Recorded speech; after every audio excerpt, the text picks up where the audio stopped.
हम आज मौत की घाटी से वापिस आ रहे हैं और सुंदर सी हरी भरी हरियाली से भरी हुई पहाड़ियों को दिखाते हुए श्री अटल बिहारी वाजपेयी जी के नाम से बनी हुई टनल आपको दिखा रहे हैं।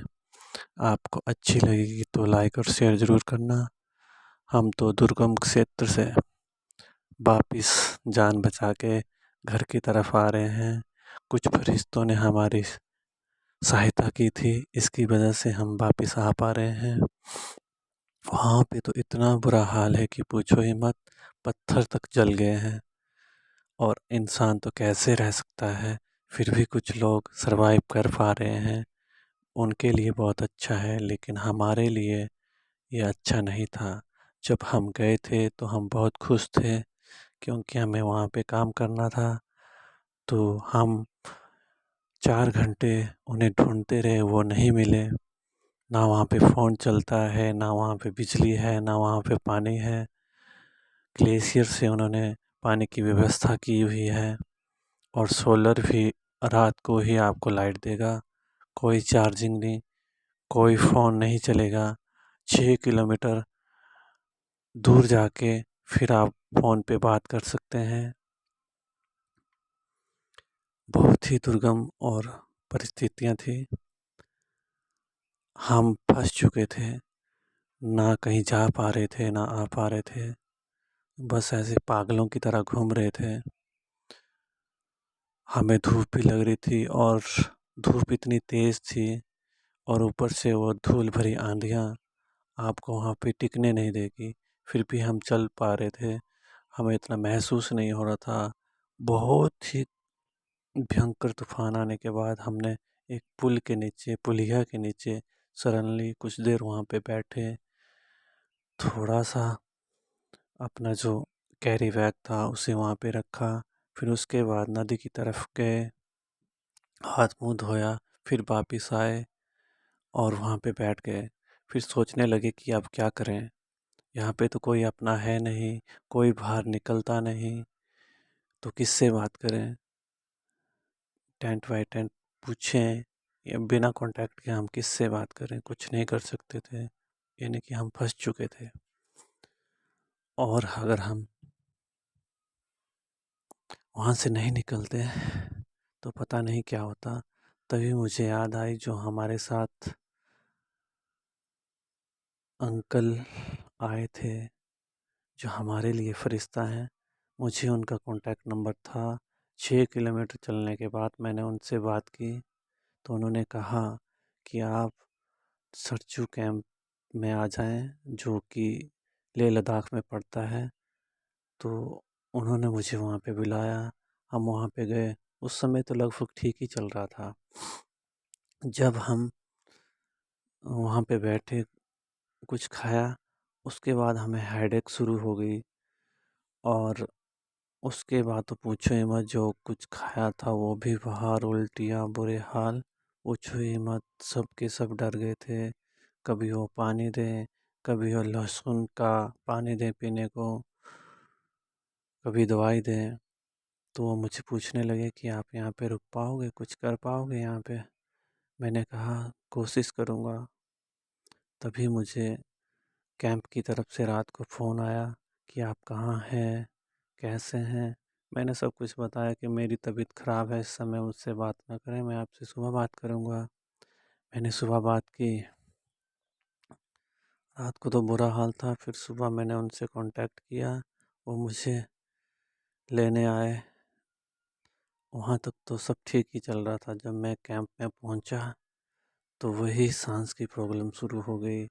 बाहर निकलना तो भी बुरा हाल, काम तो करना दूर की बात, अंदर जाना तब भी बुरा हाल, सांस नहीं ले पा रहा था, बुरा हाल।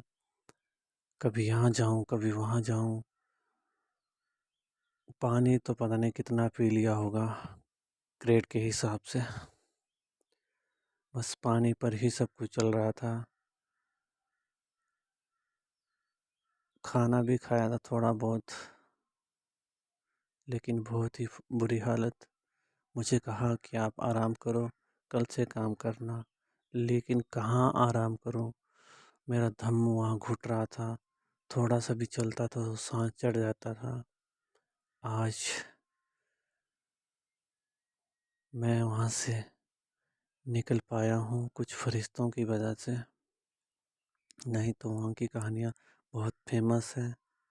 एक गाड़ी जा रही थी लद्दाख, किसी ज़माने में कहा कहते हैं, तो वो ख़राब हो गई। कंडक्टर बेचारा उसी गाड़ी में रह गया और ड्राइवर हेल्प लेने के लिए किसी गांव में चला गया, लेकिन उन्हें कोई भी सहायता नहीं मिली। जब तक सहायता मिली तो कंडक्टर बेचारा मौत के आगोश में सो चुका था। तो उसके याद में वहाँ पे कुछ बनाया गया है, कुछ कहानी उसके बारे में कहा जाते हैं। कभी कभी कहते हैं कि वहाँ पे कोई मिलता है जो आपसे पानी मांगेगा।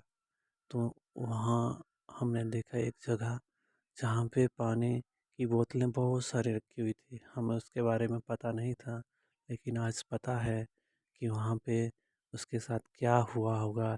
जब आप अपने पे बीती है तभी पता चलता है, या किसी ने बताया हो तब पता चलता है। लेकिन यहाँ पे तो अपने ही पर ही बीती थी। मेरे पास पानी भी उस समय थोड़ा सा ही बचा था। मेरे पास वो नंबर नहीं होता तो शायद मेरे साथ क्या होता मुझे भी नहीं पता।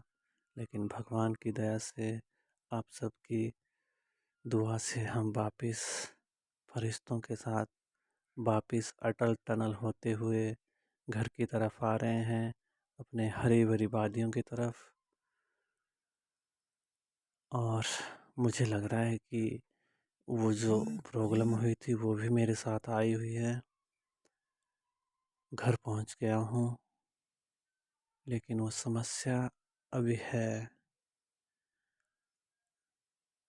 चेस्ट में पेन है और घुटन सी महसूस हो रही है। घर के अंदर भी, घर पहुंचने के बाद भी, बाहर जाने पर भी उस ठंडी ठंडी सांस, वो ठंडी ठंडी हवाएं, वो भी मुझे महसूस नहीं हो पा रही है।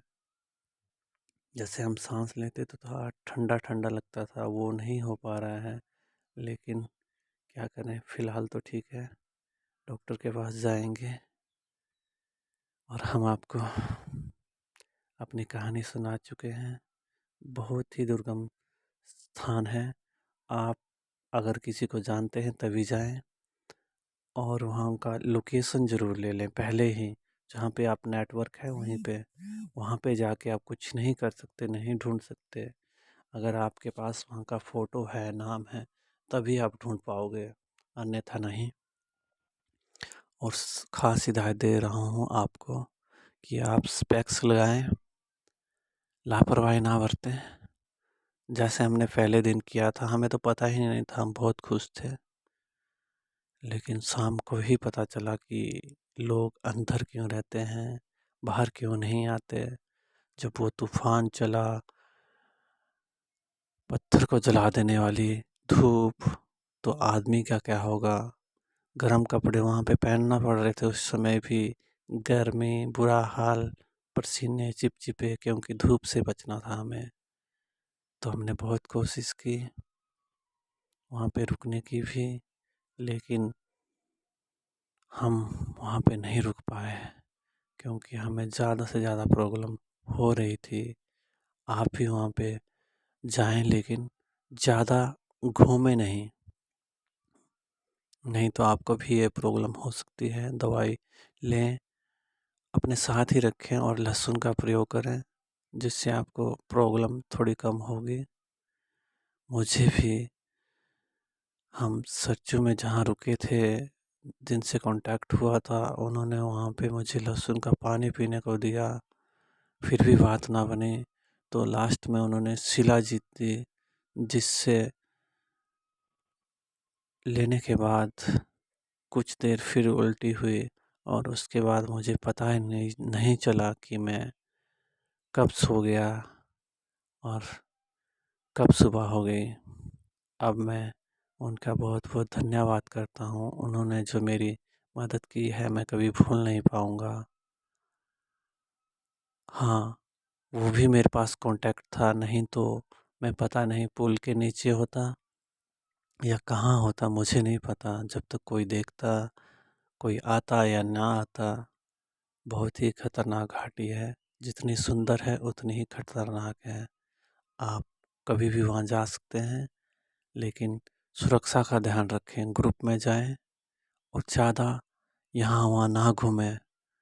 थोड़ी बहुत ही चहलकदमी करें, अन्यथा कुछ भी हो सकता है आपके साथ। जैसा कि हमारे साथ हुआ था। हम वापस आ रहे हैं और आपको दिखा पा रहे हैं अटल टनल। तो आप देखिए, टनल में हम प्रवेश कर चुके हैं। 9 किलोमीटर की टनल है, लेकिन ख़त्म होने का नाम ही नहीं ले रही है। गाड़ी पे बैठे हैं, चलते ही जा रहे हैं। हम बहुत ही सुंदर हैं अटल टनल। जो भी इसे देखता है बार बार यहाँ आने का उसका दिल करता है। हमें भी बहुत अच्छी लगी है, बहुत ही सुंदर है। और इससे हमारे फौजी भाइयों को तो बहुत ही फ़ायदा हुआ है। नहीं तो उनकी गाड़ियाँ मनाली में रह जाती थी, कुछ ऊपर रह जाती थी, कुछ नीचे, क्योंकि रास्ते बंद हो जाते थे। गांव वालों का भी यही हाल था। लेकिन अब 12 महीने जब मर्जी यहाँ से आ जा सकते हैं।